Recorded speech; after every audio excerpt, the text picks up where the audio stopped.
Welcome back to my channel Deepika's kitchen. Shravana మాసమైన కార్తీక మాసమైన non veg ప్రియులకు ఎంతో ప్రీతిదాయకం ఈ గుత్తి వంకాయ కర్రీ. వెజ్ తినేవారికైతే పండగే ఈ కర్రీతో. గుత్తి వంకాయ కర్రీ బగారన్నంలో తిన్న, చపాతీలో తిన్న చాలా చాలా బాగుంటుంది. తెలుగు వారందరి ఫేవరెట్ అయిన గుత్తి వంకాయని ఎలా చేసుకోవాలో, ఏమేమి కావాలో ఇప్పుడు చూద్దాం.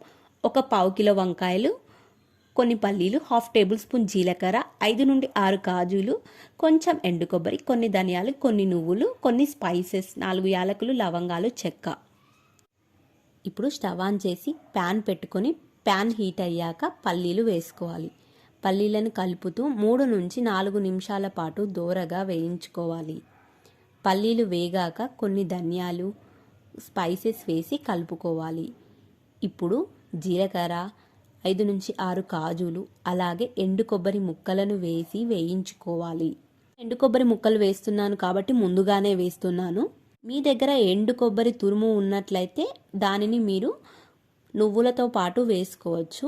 ఇప్పుడు నువ్వులు వేసి నువ్వులు చిటపటలన్నాక స్టవ్ ఆఫ్ చేసి పక్కన పెట్టుకోవడమే.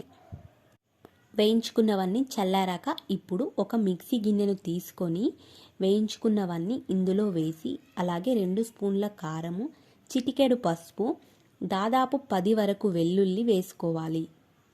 మీ దగ్గర పచ్చి అల్లం ఉంటే ముక్కలుగా చేసి వేసుకోండి, లేదంటే అల్లం పేస్ట్ కూడా వేసుకోండి. ఇప్పుడు వీటన్నింటినీ మిక్సీ పట్టుకోవడమే. మిక్సీ పట్టుకున్నాక ఇప్పుడు అదే మిక్సీ జార్లో ఉల్లిపాయ ముక్కలు, కొత్తిమీర కాడలతో సహా వేసుకోండి. మిక్సీ పట్టేటప్పుడు వాటర్ అవసరమైతే కొద్ది కొద్దిగా వేస్తూ కలుపుకోండి. చూస్తూ వేసుకోండి, లేదంటే వాటర్గా అయిపోతుంది. ఈ పేస్ట్ అంతటిని ఒక ప్లేట్లోకి తీసుకొని పక్కన ఉంచుకోవాలి. ఇప్పుడు వంకాయలు తీసుకొని సగానికి పైగా కట్ చేస్తూ ఉప్పు నీటిలో ఉన్న ఒక గిన్నెలో వేసుకోండి.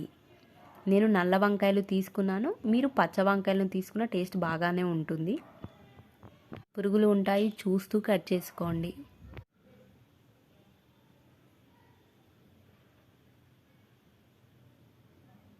ఇప్పుడు ఈ వంకాయల మధ్యలో ఈ పేస్ట్ను పెట్టుకోండి. మిగిలిన దానిని మళ్ళీ మనం గ్రేవీగా కూడా వాడుకోవచ్చు.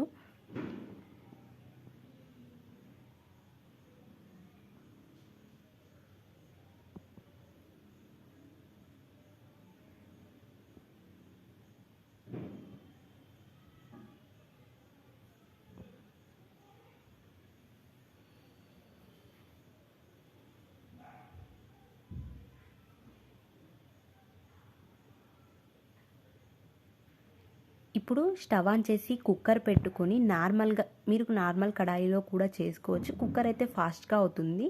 కుక్కర్ హీట్ అయ్యాక ఆయిల్ వేసుకోవాలి.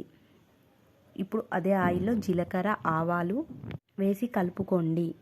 అందులోనే 2 పచ్చిమిర్చి చీలికలు, 2 రెమ్మల కరివేపాకు, 2 ఎండుమిర్చి వేసి కలుపుకోవాలి. ఇప్పుడు ఇదే గిన్నెలో వంకాయలను ఒక్కొక్కటిగా వేస్తూ వంకాయలలో మిగిలిన మసాలాల పేస్ట్ని కూడా వేసి కలుపుకోవాలి. ఇలా 2 నిమిషాల పాటు కలుపుకొని మూత పెట్టుకోవాలి.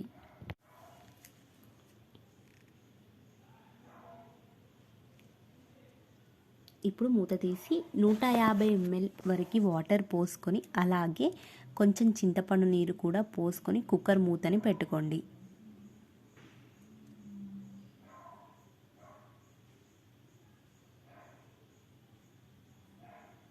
Welcome back to my channel Deepika's kitchen. Shravana మాసమైన కార్తీక మాసమైన నాన్ వెజ్ ప్రియులకు ఎంతో ప్రీతిదాయకం ఈ గుత్తి వంకాయ కర్రీ. వెజ్ తినేవారికైతే పండగే ఈ కర్రీతో. గుత్తి వంకాయ కర్రీ బగారన్నంలో తిన్న, చపాతీలో తిన్న చాలా చాలా బాగుంటుంది. తెలుగు వారందరి ఫేవరెట్ అయిన గుత్తి వంకాయని ఎలా చేసుకోవాలో, ఏమేమి కావాలో ఇప్పుడు చూద్దాం.